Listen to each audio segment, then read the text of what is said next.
St. Catherine's Medical Center's intensive care unit carried the weight of silence broken only by the rhythmic beeping of ventilators and the soft hiss of oxygen lines. It was 6:47 a.m. on a gray Wednesday morning in March when Elena Russo walked through the double doors for what she believed would be her last shift. She was 34 years old, small-framed, with dark circles under her eyes that spoke of too many sleepless nights. Her navy blue scrubs hung slightly loose on her thin frame. She'd lost weight over the past 3 months from stress. Her dark hair was pulled back in a simple ponytail, and she carried herself with a quietness that most people mistook for timidity. She walked with her eyes down, avoiding the stares of her colleagues, the whispers that followed her everywhere now. At the nurse's station, Diane Morrison, the unit's charge nurse and a woman who ruled the ICU with an iron fist for the past 12 years, looked up from her computer screen with barely concealed contempt. "Oh, look who actually showed up," she announced loudly enough for everyone to hear. "I'm honestly surprised, Elena. Most people with any dignity would have resigned by now." Several nurses turned to watch, their expressions ranging from pity to smugness. Elena had become the ICU's cautionary tale, the subject of break-room gossip, the nurse everyone blamed when anything went wrong. Rebecca Chin, a younger nurse who'd been particularly cruel, whispered to her friend Madison loud enough for Elena to hear. "I still can't believe she hasn't been fired yet. After what happened with the Martinez case. If I were her, I'd be too ashamed to even come back." 3 patient complaints in 2 months, Madison replied, shaking her head. "That's got to be some kind of record. And did you hear? Mrs. Patterson's family is threatening to sue. They're saying Elena's negligence almost killed her." Elena heard every word. Her hands trembled slightly as she signed in for her shift, but she said nothing. She'd learned that defending yourself only made things worse, only gave them more ammunition. Silence was survival. Diane stood up, clipboard in hand, and approached Elena with the deliberate slowness of someone enjoying their power. "You're assigned to Bay 7 today. The terminal patient. Comfort care only, so even you can't mess that up. Try not to make any decisions without consulting me first. Actually, try not to make any decisions at all." Laughter rippled through the nearby staff. Elena nodded quietly and headed toward Bay 7, her chest tight with humiliation. As she walked away, she heard Diane mutter, "End of shift, she's done. Director Williams is coming in at 3 p.m. for the termination meeting." Finally. Elena's step faltered for just a moment, but she kept walking. She'd known this was coming. 3 months of being blamed for everything, 3 months of being the scapegoat, 3 months of watching her career crumble despite knowing she'd done nothing wrong. But no one believed her. No one listened. The narrative had been set. Elena Russo was an incompetent nurse who made dangerous mistakes, and she needed to be removed before she killed someone. She reached Bay 7 and pulled back the curtain, expecting to find the elderly terminal patient Diane had mentioned. Instead, she found a young man, probably early 30s, covered in bandages and connected to multiple machines. His chart sat in the holder by the door. Elena picked it up, scanning quickly. John Doe. Unknown identity. Found 3 days ago near the interstate with severe injuries. Multiple fractures, internal bleeding, head trauma. Unconscious since admission. No family located. Prognosis uncertain. Not terminal. Not comfort care. Another setup. Elena closed her eyes and took a deep breath.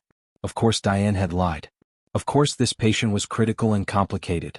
One more chance for Elena to fail, one more opportunity to justify her termination. But as she looked at the unconscious young man, bruised and broken, something inside her hardened. He deserved proper care regardless of office politics.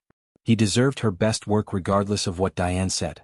She began her assessment, her hands gentle but thorough, checking vitals, examining wounds, adjusting 4 lines. She was so focused on her patient that she didn't see the almost imperceptible flutter of his eyelids. She didn't see the slight movement of his fingers. She didn't know that in 7 hours, one sentence from this stranger's mouth would change everything. That was the moment everything changed. Elena worked through the morning with methodical precision, talking softly to her unconscious patient as she worked. What no one at St. Catherine's knew was that 7 years ago she'd been Captain Elena Russo, Army Nurse Corps, 2 tours in Iraq, 1 in Afghanistan, Bronze Star recipient. A mass casualty event during her final deployment changed everything. She'd triaged a young corporal as expectant, unlikely to survive. It was correct protocol, but the family blamed her. The investigation cleared her, but the damage was done. She took an honorable discharge and buried her military past. But trauma followed her. Combat instincts that saved lives in war made her seem anxious in civilian hospitals. Her quick decision-making seemed impulsive. Her emotional walls seemed cold. When false complaints started at St. Catherine's, she was too exhausted to defend herself. This wasn't her first battlefield. But workplace politics was a war she was losing. At 10 a.m., Diane appeared in the doorway, arms crossed. "Elena, I need you to come with me. Director Williams wants to speak with you." Elena's heart sank. The termination meeting was scheduled for 3 p.m. Why was it happening now? "I'm in the middle of patient care," Elena said quietly. "Can it wait until my break?" "No, it can't," Diane replied sharply. "Madison can cover your patient. This is more important." Nothing was more important than patient care, Elena thought but didn't say. She made careful notes in her chart, gave detailed handoff to Madison, who barely listened, and followed Diane toward the administrative offices. They had no idea who they were judging. They had no idea that the quiet, supposedly incompetent nurse walking behind them had once performed emergency surgery in a tent during a sandstorm, had once talked a suicidal soldier down from the edge, had once been decorated for extraordinary heroism under fire. And they were about to make the biggest mistake of their careers. Director Patricia Williams's office was on the 3rd floor, decorated with certificates and awards that spoke of a long administrative career. Williams herself was 56, gray-haired, and known for making tough decisions without hesitation. She'd fired 17 people in the last 2 years. Elena sat in the chair across from her desk, hands folded in her lap, while Diane stood nearby with barely concealed satisfaction. "Elena," Williams began, her voice formal and cold. "I'll get straight to the point. Your performance over the past 3 months has been unacceptable. We've received multiple patient complaints, documentation errors, and concerns from senior staff about your clinical judgment." "I've addressed each of those complaints," Elena said quietly. "The medication error in the Martinez case wasn't mine. Pharmacy confirmed they delivered the wrong dosage to the floor. The Patterson family complaint was based on miscommunication that—" "Excuses," Diane interrupted. "This is exactly the problem, Patricia. She never takes responsibility. Always blaming others." Elena fell silent. She'd learned that defending yourself was pointless when people had already decided you were guilty. Williams pulled out a formal letter. "I'm terminating your employment at St. Catherine's effective immediately. You'll be escorted to collect your belongings and—" The office phone rang, cutting her off. Williams frowned at the interruption and picked up. "I'm in a meeting. This better be what?" "Slow down. What do you mean he's awake?" Elena's attention sharpened. Williams's face had gone pale. "The John Doe in Bay 7? He's conscious and talking." Williams listened, her expression growing more confused. "He's asking for what? That's impossible. Are you certain?" She hung up and stood abruptly. "We need to go to the ICU. Now." "But we're in the middle of—" Diane started. "Now," Williams repeated, already moving toward the door. They rushed back to the ICU, Elena following in confused silence. A crowd had gathered outside Bay 7. Nurses, doctors, security personnel. The energy in the air was electric with shock and confusion. Dr. Michael Harrison, the ICU's chief physician, stood at the center of the chaos, phone pressed to his ear, his normally calm demeanor completely shattered. When he saw Williams approaching, he ended his call and moved to intercept her. "Patricia, we have a situation," he said urgently. "The John Doe. His fingerprints just came back from the FBI database. He's not a random accident victim." "Then who is he?" Williams demanded. Before Harrison could answer, the ICU doors burst open with such force that everyone jumped. 8 people in military uniforms strode in, 2 armed MPs, a Navy commander, an Army major, and 4 others whose ranks Elena couldn't immediately identify. They moved with precision and authority, their boots striking the floor in synchronized rhythm. The room went completely silent. Even the normal ICU sound seemed muted. The Navy commander, a man in his 50s with steel-gray hair and a chest full of medals, stepped forward. His eyes swept the gathered staff with tactical assessment. "I'm Commander Richard Stone, United States Navy. We received notification that Lieutenant Colonel James Sullivan has regained consciousness at this facility." Every head turned toward Bay 7. "Lieutenant Colonel. Not John Doe. Not random accident victim." Dr. Harrison found his voice first, though it came out uncertain. "We had no identification. He was listed as unknown. We've been trying to locate family for 3 days. That's because Lieutenant Colonel Sullivan was operating under classified orders when his vehicle was forced off the road," Commander Stone replied. his voice carrying the weight of authority that made everyone unconsciously straighten. He's been missing for 72 hours. Half the eastern seaboard has been searching for him. The army major stepped forward, a woman with sharp features and intense eyes. I'm Major Andrea Hayes. Where is the nurse who's been caring for him? Diane immediately stepped forward, clearly assuming she was being called. I'm the charge nurse. I've been overseeing his. Not you, Major Hayes cut her off, consulting a tablet in her hands. According to the medical records, a nurse Elena Russo has been his primary care provider for the past 6 hours. Where is she? Every eye in the corridor turned to Elena, who stood frozen at the back of the crowd. The same Elena they'd been mocking hours ago. The same Elena who was literally being fired when this interruption occurred. Williams's face had gone ashen. Diane looked like she'd been punched in the stomach. Commander Stone's eyes locked onto Elena, and something in his expression shifted. A flicker of recognition, perhaps, or respect. Nurse Russo? Elena straightened, military bearing automatically kicking in despite years of trying to suppress it. Yes, sir. Lieutenant Colonel Sullivan has regained consciousness. He's asking for you. Specifically. By name. The hallway erupted in whispers. Madison turned to Rebecca with wide eyes. How does he know her name? She's only been his nurse since this morning. We need to speak with you immediately, Commander Stone continued. It's a matter of national security. Director Williams stepped forward, trying to regain control of the situation. Commander, I'm sure there's been some confusion. Nurse Russo was actually in the process of being terminated for. Ma'am, Major Hayes interrupted, her voice sharp as a blade, I strongly suggest you stop talking. Right now. The threat was implicit but clear. Williams's mouth snapped shut. Commander Stone turned back to Elena. Nurse Russo, the lieutenant colonel specifically requested you.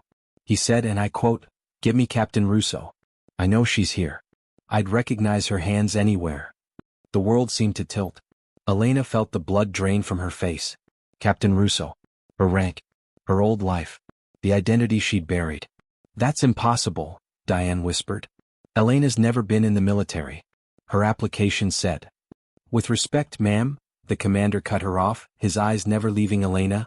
You clearly don't know Nurse Russo's history. Captain Elena Russo, Army Nurse Corps, 2 Bronze Stars, 1 Silver Star, 3 tours in combat zones. She was one of the most decorated combat nurses of her generation. The silence was absolute.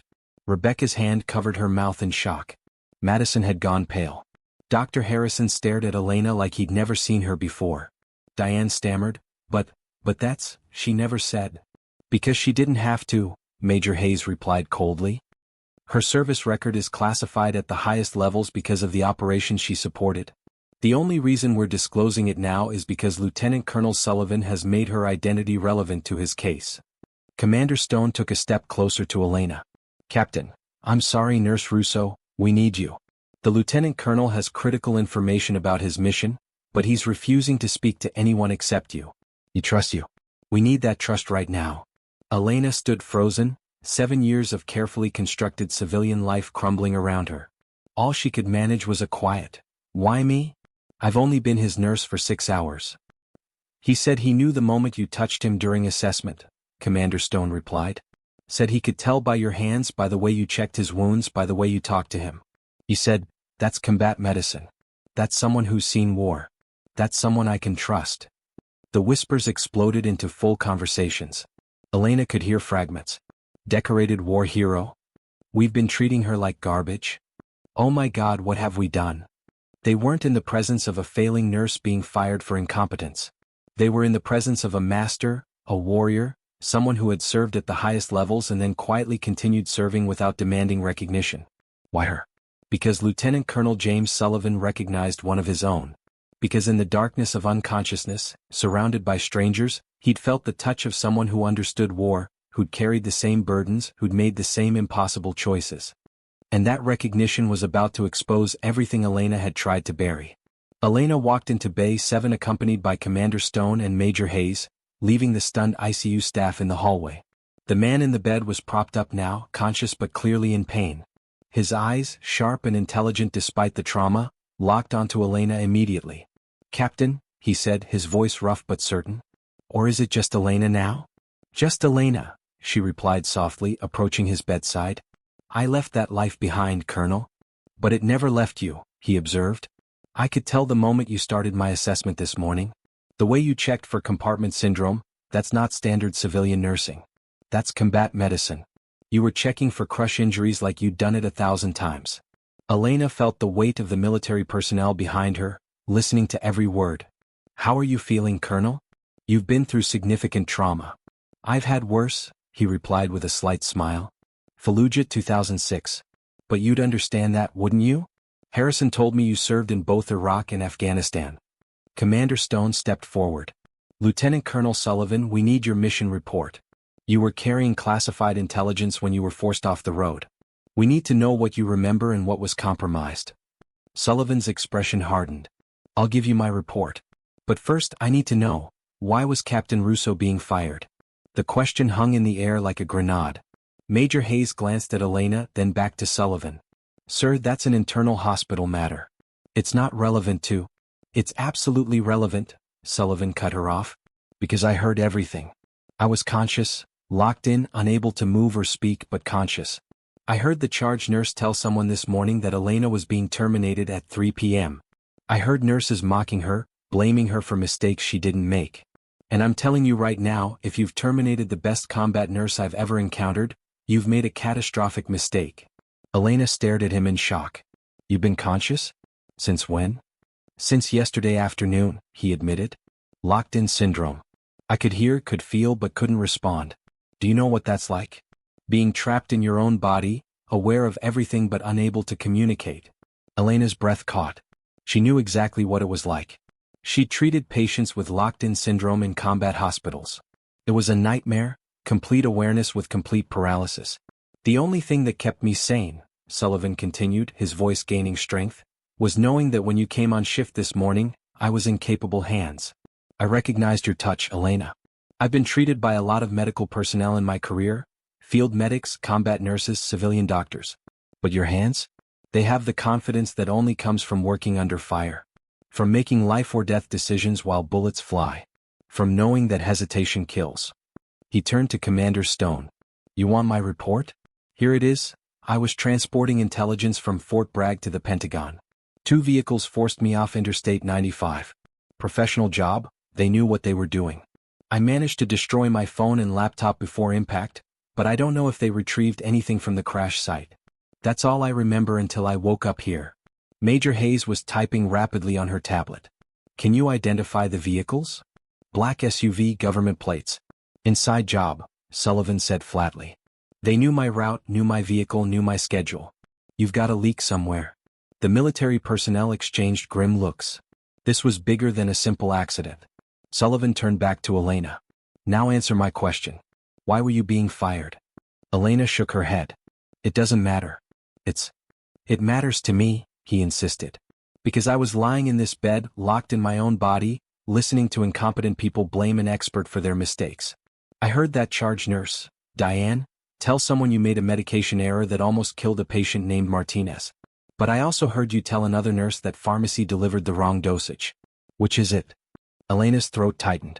The investigation said I should have caught the error before administration. They said I was responsible regardless of who made the original mistake. That's bullshit, Sullivan said bluntly. That's administrators covering for systemic failures by blaming the frontline provider. I've seen it 100 times in the military. When something goes wrong, blame the boots on the ground instead of fixing the broken system. Commander Stone looked uncomfortable. Sir, perhaps this isn't the time. This is exactly the time, Sullivan interrupted. Because here's what you need to understand. Captain Russo saved my life this morning. Everyone in the room froze. What? Elena breathed. Sullivan met her eyes. At approximately 0900 hours, my heart rhythm became irregular. You caught it before the monitors alarmed. You adjusted my medication, repositioned my body to improve circulation, and manually checked my pulse every 15 minutes for the next 2 hours. Standard protocol would have been to wait for the monitor alarm and then react. But you didn't wait. You anticipated. You prevented a crisis instead of responding to one. He looked at the military officers. That's the difference between a good nurse and a great one. That's the difference between someone who follows checklists and someone who understands medicine at a fundamental level. And you were about to fire her? Major Hayes pulled out her phone. I'm calling the Inspector General's office. This hospital's treatment of a decorated veteran needs to be investigated. No, Elena said quickly. Please don't.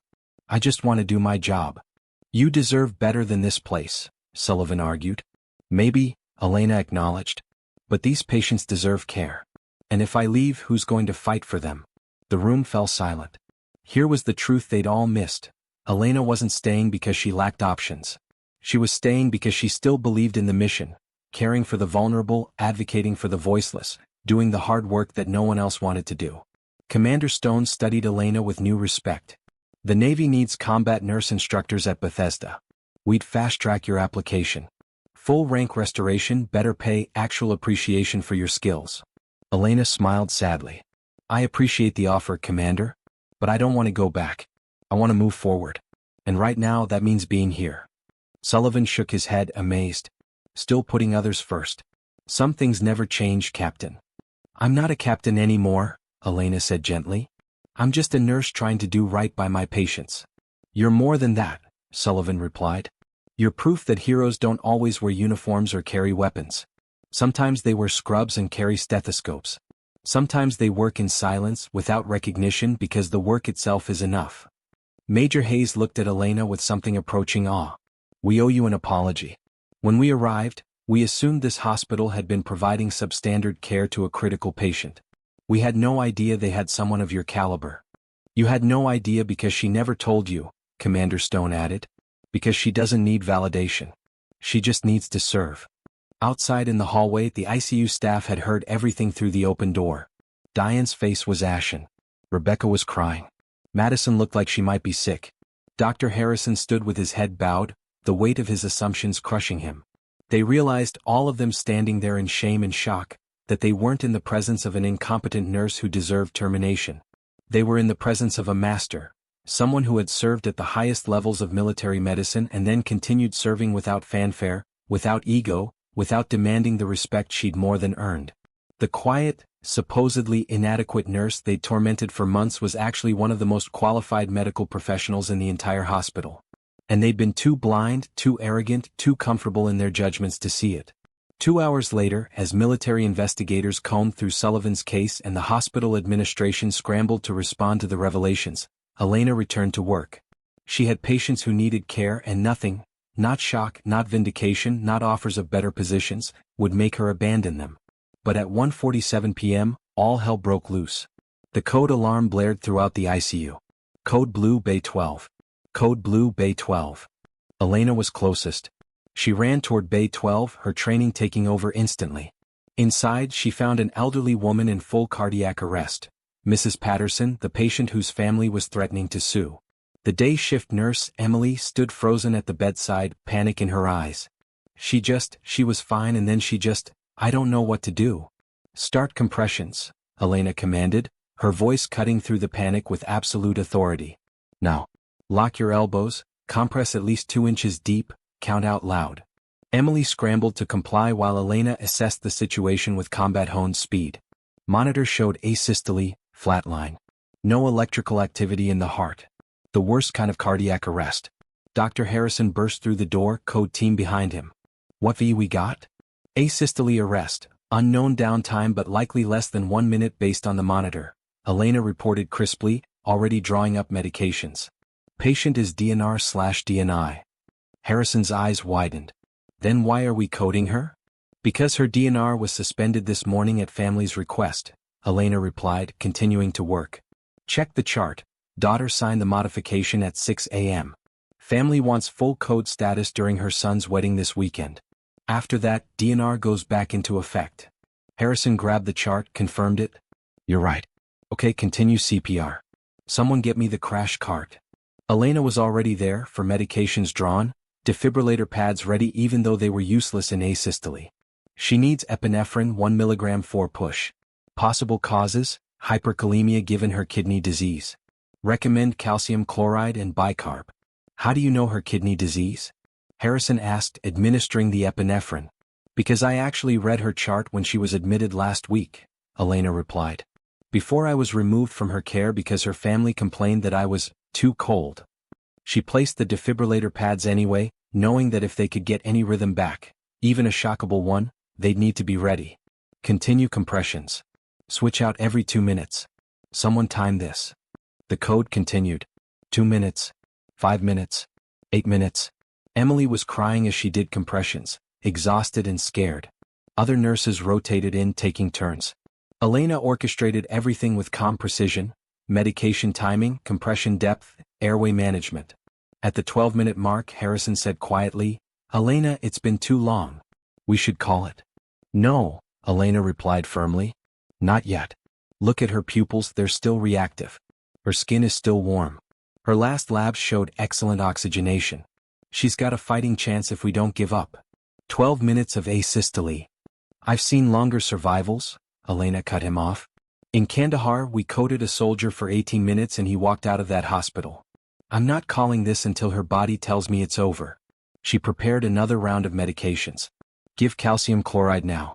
If this is hyperkalemia from her kidney disease, calcium will stabilize the cardiac membrane." Harrison hesitated, then nodded. "Do it." Elena pushed the medication. Nothing. She continued compressions, her hands steady, her focus absolute. This was what she'd been trained for, fighting for life when everyone else had given up hope.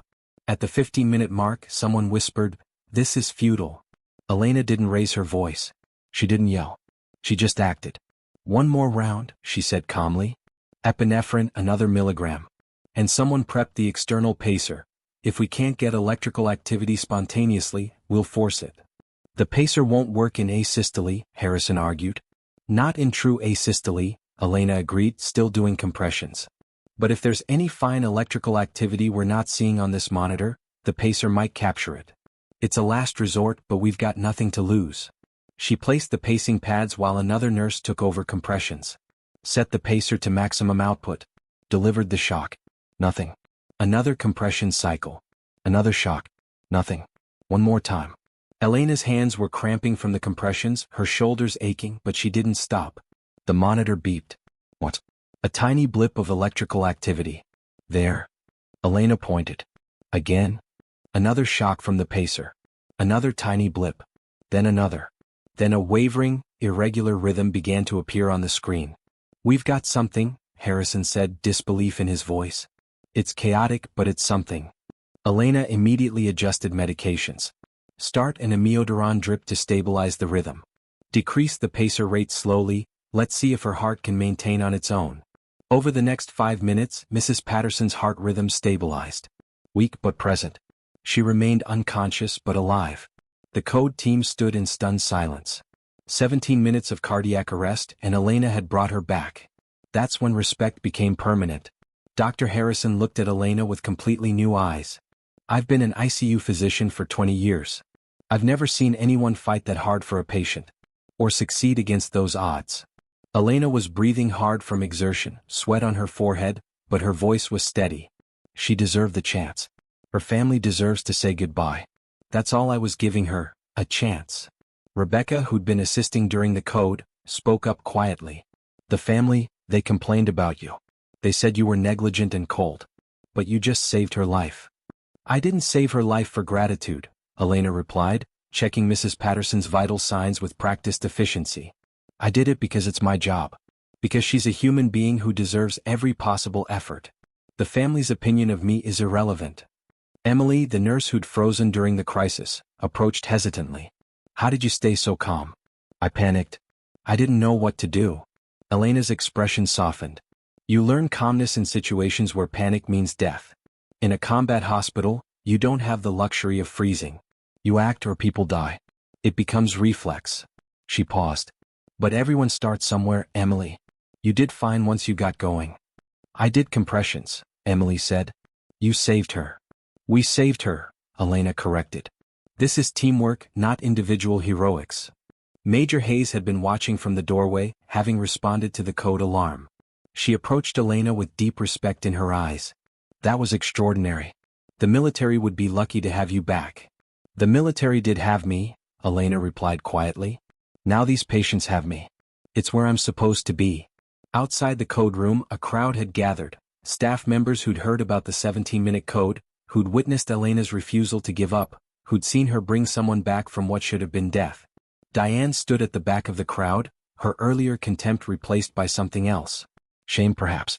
Or the dawning realization of how badly she'd misjudged someone. Lieutenant Colonel Sullivan, against medical advice, had convinced 2 MPs to wheel him to where he could see. He caught Elena's eye and gave a small nod of approval. That, more than anything, seemed to matter to her. Elena returned to Mrs. Patterson's bedside and began the careful work of stabilization, adjusting ventilator settings, titrating medications, monitoring for complications. The same meticulous attention to detail that everyone had mocked as too slow, or overthinking, was now revealed for what it actually was: excellence. Dr. Harrison pulled her aside. Elena, I owe you an apology. Actually, I owe you about 1,000 apologies. I've been dismissive of your clinical judgment, I've questioned your decisions, I've treated you like a liability instead of an asset. And I was wrong. Completely wrong. Elena didn't respond immediately. She was tired, not just from the code but from months of fighting to be heard, to be respected, to simply do her job without constant second-guessing. I don't need apologies, she finally said. I need support. I need colleagues who trust my judgment instead of assuming incompetence. I need an environment where patient care matters more than politics. You'll have it, Harrison promised. I'll make sure of it. Will you? Elena challenged quietly. Because words are easy, Dr. Harrison. Follow through is hard. And I've heard a lot of words today, but I've learned not to trust them until I see action. It was the most direct she'd ever been with him, and he seemed to recognize the significance. You're right to be skeptical. But I mean it. Things are going to change. Elena nodded, unconvinced but too exhausted to argue. She returned to her patient, to the work that mattered, to the calling that had brought her to medicine in the first place. She didn't need validation. She didn't need recognition. She just needed to be allowed to do the job she was born to do. By the end of the shift, the ICU atmosphere had transformed. Director Williams called an emergency meeting. What happened today exposed serious problems, Williams began. We almost terminated one of our most qualified nurses based on false assumptions. She looked at Diane. You're suspended pending investigation. Several complaints against Nurse Russo originated with you and cannot be substantiated. Diane had no answer. She targeted Elena because Elena was quiet and wouldn't fight back. One by one, staff members apologized. Rebecca, Madison, others, some genuine, some covering themselves. Elena accepted all with quiet grace. Williams offered a promotion. Elena declined. I want to work at the bedside. What happened today shouldn't have been necessary for you to treat me with basic respect. You shouldn't have needed to discover my military service to believe I was competent. She continued, I'm a good nurse not because I was in the military, but because I care about my patients. I'll stay because my patients need someone who will fight for them. She gathered her things. Tomorrow I'll be back at 6 a.m. And I hope I can just be a nurse doing her job, without having to prove my worth every single day. With that, she walked out, leaving behind a room full of people forced to confront their own failures. In the hallway, Lieutenant Colonel Sullivan was being prepared for transport to Walter Reed Medical Center for continued care. He saw Elena and called out to her. Captain, Elena, wait. She stopped, turned. Colonel? Thank you, he said simply. For caring for me when I couldn't speak for myself. For fighting for Mrs. Patterson when everyone else had given up. For being the kind of nurse every patient deserves but few ever get. Elena's eyes glistened with unexpected emotion. You didn't have to defend me, sir. Yes, I did, he replied firmly.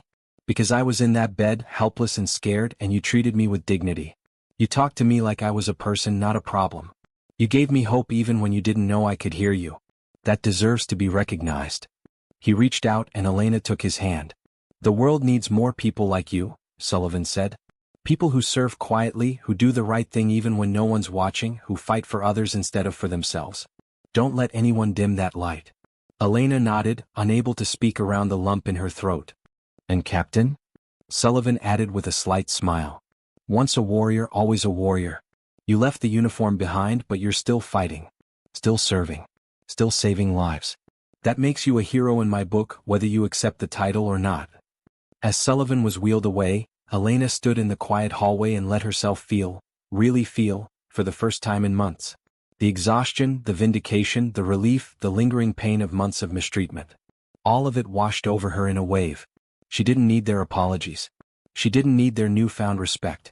She didn't need validation anymore. She just needed to go home, rest, and come back tomorrow to do it all over again. Because that's what healers did. They showed up. They cared. They fought for life even when it seemed hopeless. And they did it quietly without fanfare because the work itself was enough. Paragraph 7. Message and legacy, viral close. 3 weeks later, Elena arrived for her shift to find an unexpected gathering in the ICU conference room. Director Williams, Dr. Harrison, several nurses and, surprisingly, Mrs. Patterson's family. Mrs. Patterson herself sat in a wheelchair, weak but alive, conscious and recovering. When she saw Elena, tears filled her eyes. "You're the nurse," Mrs. Patterson said. "The one who wouldn't give up on me." Elena approached slowly. "How are you feeling, Mrs. Patterson?" "Alive thanks to you." She reached out a trembling hand and Elena took it. "My daughter told me everything. How you coded me for 17 minutes. How everyone said to stop but you kept going. How you gave me a chance to meet my first grandchild." Her daughter stepped forward, shame evident on her face. "Nurse Russo, I owe you an enormous apology. I complained about you. I said you were cold and uncaring. I threatened to sue. And the entire time, you were giving my mother a level of care I didn't recognize because I was too busy judging you." "You were scared for your mother?" Elena said gently. "Fear makes us act in ways we normally wouldn't. That's kind of you to say, but it doesn't excuse my behavior." The daughter pulled out an envelope. "My mother wanted to come here to thank you in person. And my family wanted to do something to make up for how we treated you." She handed Elena the envelope. Inside was a check, a substantial donation to the hospital's nursing education fund, designated specifically for creating the Elena Russo Excellence in Nursing Scholarship. Elena's eyes widened. "This is too much. I can't." "You can and you will," Mrs. Patterson insisted. "Because there need to be more nurses like you. Nurses who care about patients, not politics. Nurses who fight when everyone else gives up. Nurses who see past the surface to the person underneath." Director Williams stepped forward. "Nurse Russo, the hospital board has voted unanimously to establish this scholarship in your name. We want to train the next generation of nurses to embody the qualities you demonstrate every day." Dr. Harrison added, "We've also implemented the Russo protocol. Any staff member can call for a second opinion or additional review of a patient case without fear of retaliation. It's based on your approach. Question everything, advocate for patients, and never accept good enough when better is possible."